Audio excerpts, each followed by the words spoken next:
Assalamualaikum warahmatullahi wabarakatuh. Bertemu kembali dengan saya Dr. Sofi. Sobat sehat, akreditasi bukan sekedar dokumen.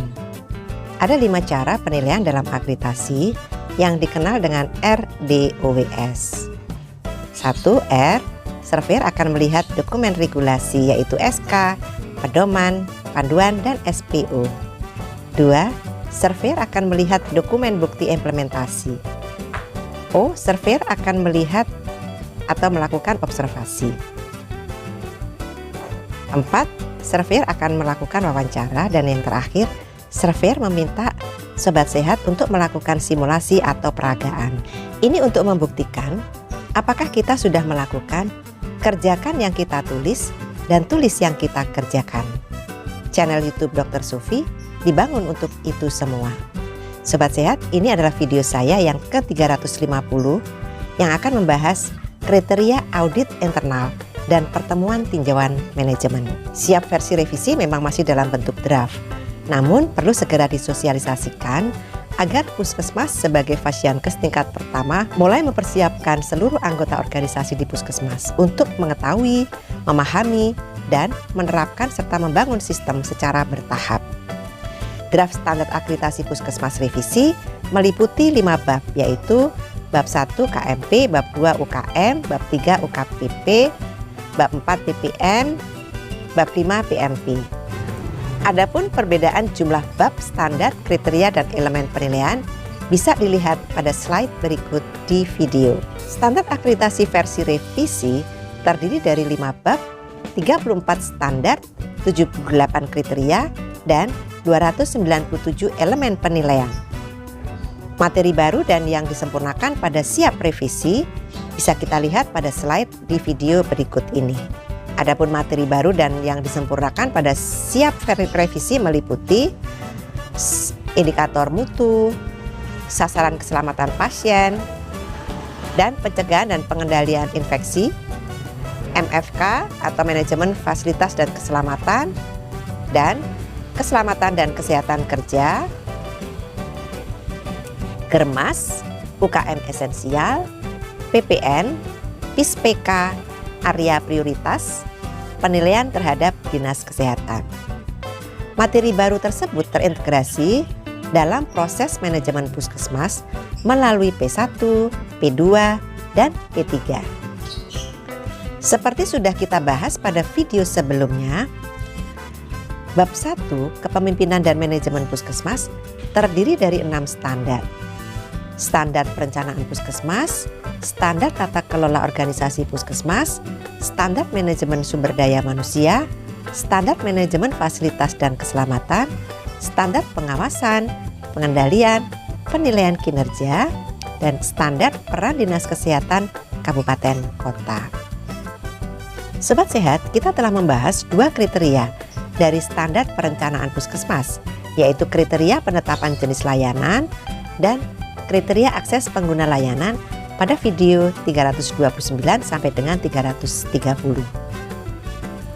Kita juga telah membahas 4 kriteria dari standar tata kelola organisasi, yaitu kriteria struktur organisasi, kriteria dokumen regulasi atau pengendalian dokumen, kriteria pengelolaan jaringan dan jejaring, kriteria sistem informasi Puskesmas atau SIP pada video 331 sampai dengan 334.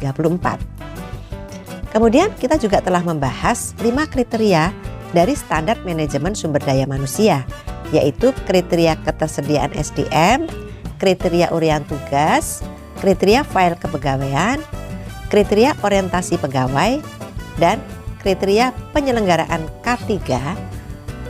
Ini semuanya pada video 335 sampai dengan video 339. Kita juga sudah membahas 8 kriteria dari standar manajemen fasilitas keselamatan, yaitu kriteria program MFK, kriteria program keselamatan dan keamanan, kriteria manajemen inventarisasi, pengelolaan, penyimpanan dan penggunaan B3 dan limbah B3, program tanggap darurat, kriteria program pencegahan dan penanggulangan kebakaran, kriteria program ketersediaan alat kesehatan, kriteria program pengelolaan sistem utilitas, kriteria Diklat MFK, semuanya ada pada video 340 sampai dengan 347.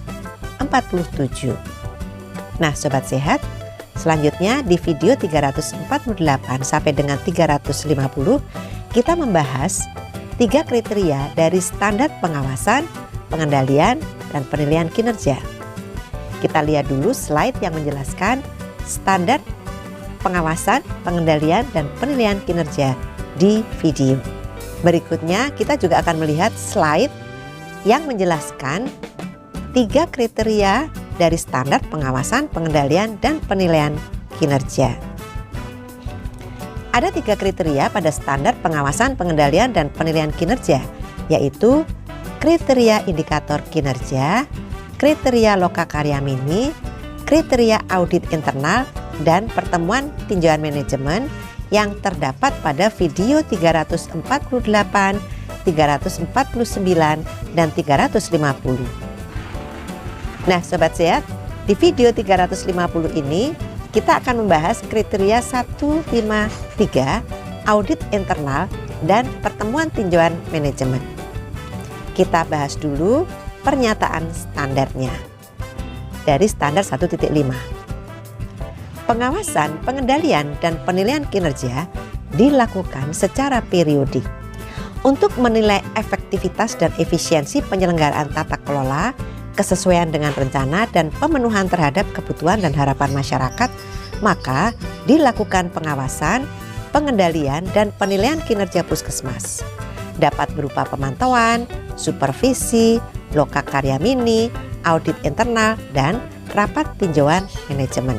Selanjutnya kita akan bahas pernyataan kriteria 1.5.3. Kepala puskesmas dan penanggung jawab melakukan pengawasan, pengendalian kinerja, dan kegiatan perbaikan kinerja melalui audit internal dan rapat tinjauan manajemen yang terencana sesuai dengan masalah kesehatan, prioritas, masalah kinerja, risiko, maupun rencana pengembangan pelayanan. Adapun pokok pikirannya meliputi kinerja puskesmas yang dilakukan perlu dipantau apakah mencapai target yang ditetapkan. Audit internal merupakan salah satu mekanisme pengawasan dan pengendalian yang dilakukan secara sistematis oleh tim audit internal yang dibentuk oleh kepala puskesmas. Hasil temuan audit internal disampaikan kepada kepala puskesmas, penanggung jawab atau tim mutu, penanggung jawab atau tim keselamatan pengguna layanan, dan penanggung jawab atau tim PPI, penanggung jawab upaya puskesmas, dan pelaksana kegiatan sebagai dasar untuk melakukan perbaikan. Jika ada permasalahan yang ditemukan dalam audit internal tetapi tidak dapat diselesaikan sendiri oleh pimpinan dan pegawai puskesmas, maka permasalahan tersebut dapat dirujuk ke Dinas Kesehatan Daerah Kabupaten Kota untuk ditindaklanjuti. Pelaksanaan kinerja direncanakan dan dipantau serta ditindaklanjuti. Kepala puskesmas dan penanggung jawab mutu secara periodik melakukan pertemuan tinjauan manajemen untuk membahas umpan balik pelanggan, keluhan pelanggan, hasil audit internal, hasil penilaian kinerja, perubahan proses penyelenggaraan upaya puskesmas dan kegiatan pelayanan puskesmas, maupun perubahan kebijakan mutu jika diperlukan, serta membahas hasil pertemuan tinjauan mutu manajemen sebelumnya dan rekomendasi untuk perbaikan. Pertemuan tinjauan manajemen dipimpin oleh penanggung jawab mutu. Sobat Sehat, selanjutnya kita akan membahas elemen penilaian dari kriteria ini. 1. Kepala puskesmas membentuk tim audit internal dengan uraian tugas, wewenang, dan tanggung jawab yang jelas atau R.